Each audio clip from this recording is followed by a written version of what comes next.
Good morning. Welcome back to the Signature Movement. It's your girl, Tanya D. Floyd. I'm on this Tuesday. The kids are back in virtual learning, so my schedule's changed a little bit. Now I gotta sit upstairs and ear hustle while the boys down there, supposedly in class. Um, I don't like it, but it's necessary. They were doing too many things anyway that needed to be addressed. But I was watching like the neighborhood app. People were talking about how kids were getting COVID, and I noticed would go home. But some of the kids that were surrounding that kid or in that class, the rules in the beginning said that they were supposed to quarantine everybody in contact with that person for 10 days or something and send them to virtual learning, but they weren't doing that. So I was curious, and right when I was getting ready to start asking questions, they sent that letter home that said school's going virtual. So it's a little too late, but it happened. So okay, I'm not gonna fuss. But a teacher who called me like that same day before I got the notification, and she said, "Is Kyle vaccinated?" Because somebody in the class was in contact with COVID.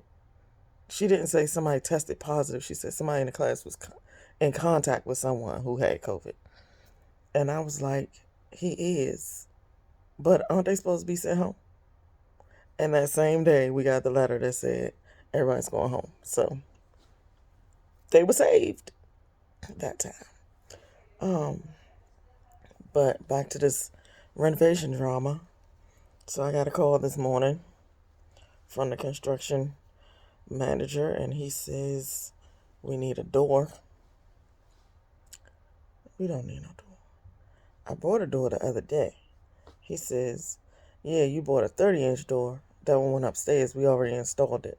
But we need a 28-inch door for downstairs. I said, you told me we had a 28, so I had to buy the 30. Well, we don't have a 28. I'm like, but you told me we had a 28 and I needed to buy a 30, so I bought the 30. And now you're telling me what you said was a 28 is a 30 and I didn't have to buy that one? So now I got to buy two doors because they already installed the one I bought. And I still got to buy a 28-inch door. I woke up with a headache and feeling starved. I think it's my sinuses for real giving me this headache, but it could just be tension. Cause I'm so ready to be done with this job. I'm not gonna make a profit on it. I'm gonna take a big L on it. So I'm gonna use it and market, market, market. I was looking for something to use my marketing budget on. I guess this is it. Cause I can't justify losing this much money another way. It's just gotta get me some turnover and bring me some new clients or something. I hope that because of the sheer scale of the job we did, it will show people, the flexibility and the versatility we have in our teams. So, they won't pigeonhole us and think we just do kitchens, we just do baths, we just do whatever. No, we do everything. We haven't done roofs, but we built decks, we've built, we do all kinds of stuff.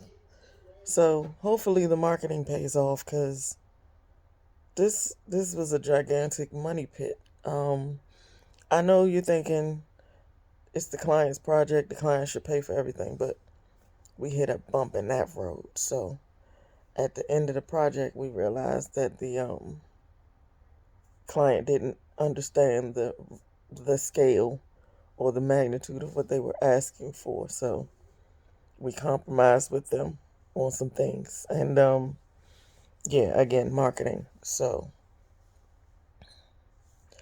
it's a mess, and but I can live with it. It's something that comes with business. I just had plans. I knew what I wanted to do after this job. I was ready for some things to happen, but I had to push them back.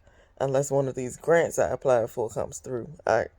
My full-time job before I got this project was applying for grants.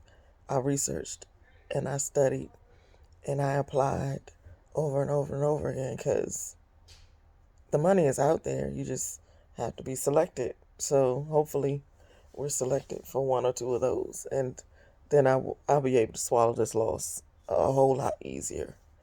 Um, but yeah, it's kind of a mess, and I'm kind of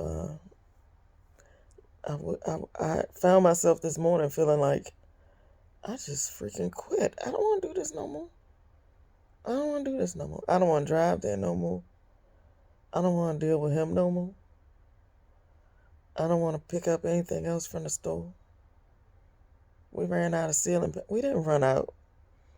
So what happened was, I didn't tell you all this because I was through the roof angry, but I calmed down over the weekend. What happened was, I was short on supplies. Like all the store runs, I wasn't supposed to make all those store runs because when I went back to the garage, I had a guy come clean out all the trash so I could see him move around in there.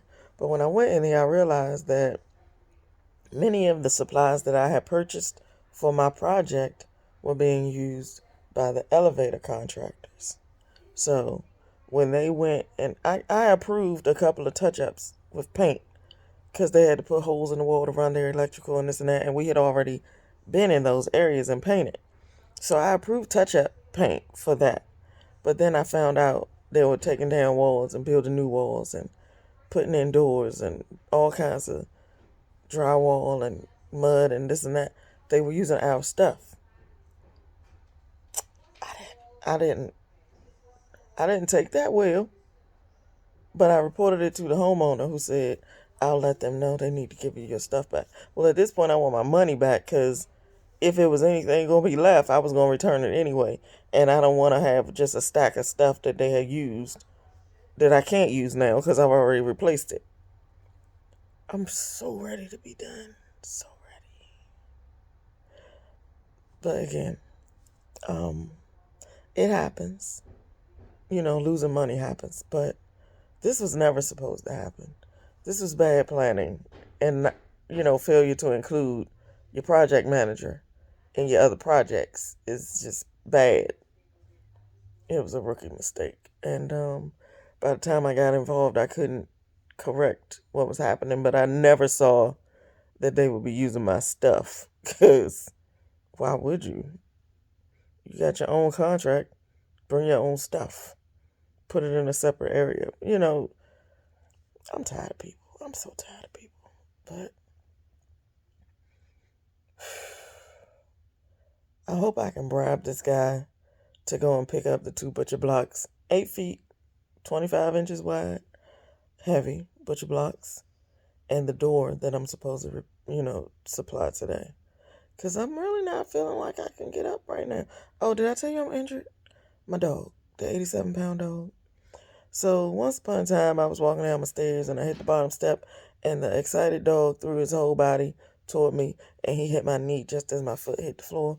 So it kind of threw my knee backwards a little bit, and it was hurting for like 6 months. I couldn't walk straight, couldn't straighten my leg, and I got better, and I was like, hey, I'm better. Just one day I realized I was better. But then the other day he bumped into me. I don't remember how it happened or when it happened, but I know he sometimes like races around me because he knows where I'm going and what I'm getting ready to do. So he'll try to get there first. And he probably bumped it, or either he backed into it or something I didn't realize, and I had to adjust, and it twisted my leg in a way it wasn't supposed to be. So yeah, now I'm limping, and it hurts real bad. I might need an x-ray, but every time I go to the doctor and they give me an x-ray, they be like, take some Tylenol. Actually, every time I go to the doctor for anything, they say it's menopause and take some Tylenol. So I don't really like going to the doctor. I don't feel like they care. I need a new one. I don't know where to begin. But I also don't know how much it's gonna cost me. But I'm just tired, you know? I wanna do something else now. So a couple of days and I'll be finished. Yeah, today is a whole lot of final touches, and then we're gonna sand and paint. And I gotta go. So that's where we are. Um, Meanwhile, I'm upstairs ear hustling on virtual learning until lunchtime when I take them to my mother and then go to my job. I'm tired. I don't want to do this no more. Not this job, but this project. You know what I'm saying? I like my 5 to 7 day projects where I get it in there, bang it out, make it all sparkly and shiny and pretty, and leave and go to the next thing. It's been roughly 6 weeks. I'm ready to go. I'm ready to hire somebody too, but I can't afford to. So there's that. But yeah, go about your day and, make moments count and all that thing.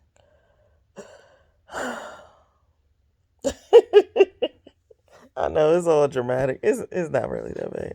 I'm gonna get over it really soon, cause I got 2 more projects lined up behind it. So I gotta get myself together.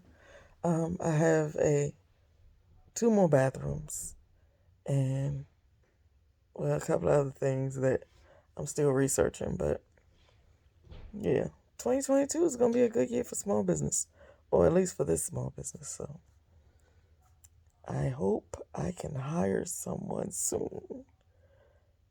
All right, y'all. Peace out.